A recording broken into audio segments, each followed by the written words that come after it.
the pressure on Nico. Now, I want to get this really clear from the get, guys. Okay. I'm not saying the pressure on Nico is too great. He could fold or he won't handle it well. That is not what I'm saying. There's a very important piece of punctuation that must go in there. I think it's very disconcerting the amount of pressure on Nico, period. I think he will be just fine with the pressure. I think he's going to be a generational type quarterback for Tennessee, and I think he's going to be the one of the best quarterbacks in the nation. I'm talking 2 or 3, and potentially win a Heisman. So I'm not doing the woe is me, and I don't want to be called out for that, Caleb. Oh, it gets too much pressure on this Nico guy. It's terrible. And you make fun of me doing voices. Okay. Yeah, and I'm not doing that. And it's brought to you by Andy Mason. AndyMasonRealEstate.com for over 4 decades combined experience in East Tennessee. Best prices, best service in the Knoxville area. AndyMasonRealEstate.com. AndyMasonRealEstate.com. So what do you got for me, Caleb? What do you think? Is Nico, first of all, give me some background of all the pressure that Nico has on him. One of which is from Chris Lowe, a good friend of the program. But he says that he's the player with the most approved in the nation. He also says that he is a rising star. 247 Sports does, I should say. That there's pressure to the extreme. Yes, there's a lot of pressure. I think he is the most hyped player that didn't start last year in college football. I think he has the most expectations of any player that didn't start last year in college football. And I think it's between him and Garrett Nussmeier. Okay, but I'm going to take it a step further. Is he not more anticipated than some of the guys that did play? I mean, I take your Georgia fandom out of it for a second, or your Tennessee fandom out of it for a second. What's the better story? Carson Beck, who you know is going to be a B+, right? I think he may even be really good, as a matter of fact. But isn't Nico not knowing much of anything about him? Isn't that the better story? Please hit like and subscribe. Let me get your thoughts. Not only do I think he's the most anticipated player who hasn't played, I think he competes with some guys like Carson Beck that are going to be up for the Heisman. Yeah, no, I think so too. And I've already told you guys where I think.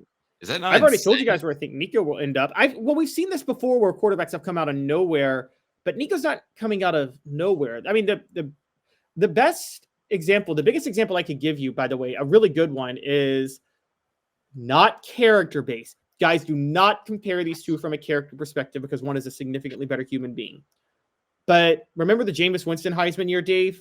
He didn't start the year before, but everybody kind of knew he was the guy after E.J. Manuel that was going to be better, didn't they?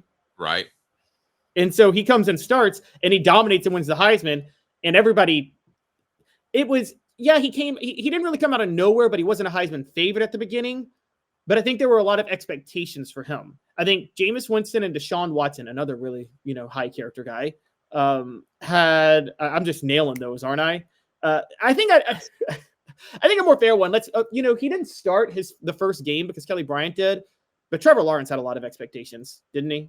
Even though that's a true freshman.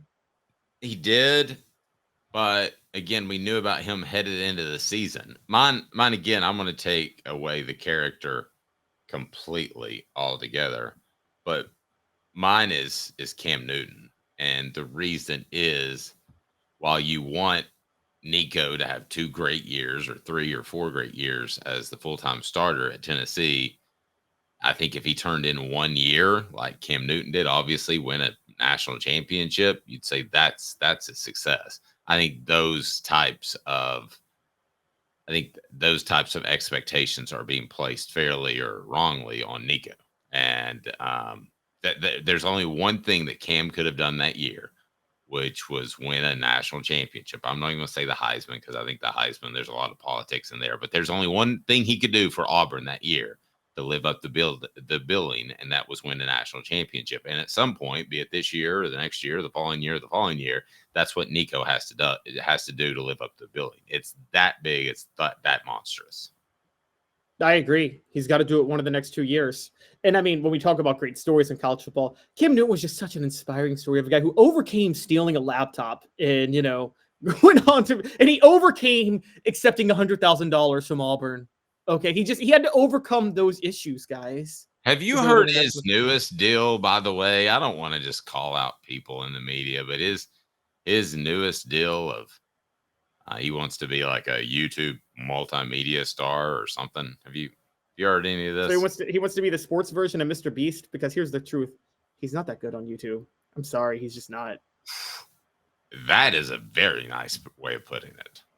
He's not good. He's not. And by the way, not every great athlete is good on YouTube. In commentating in general. It's like he just misuses words. Like that's a mute point. No, yeah. It's moot. I could say it fancily, and it's right. It's not. I could look past that if he were entertaining, because Charles Barkley has never had. No one's butchered words more than Charles Barkley. That's a 1 in a million.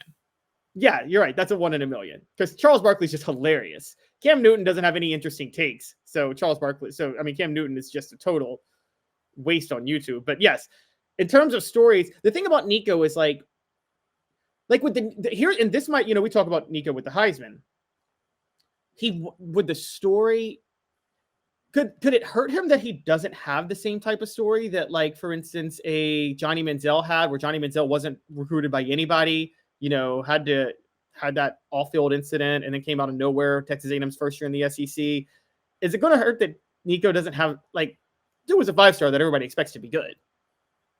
Yeah, I think you can go either way. I mean, I think the fact that he shows up in his 90s makes him more interesting. I think the fact that he has a calmness about him makes it more interesting. So there's a lot of ways without the football in your hand that you can be more interesting. I don't think you have to have a tough background.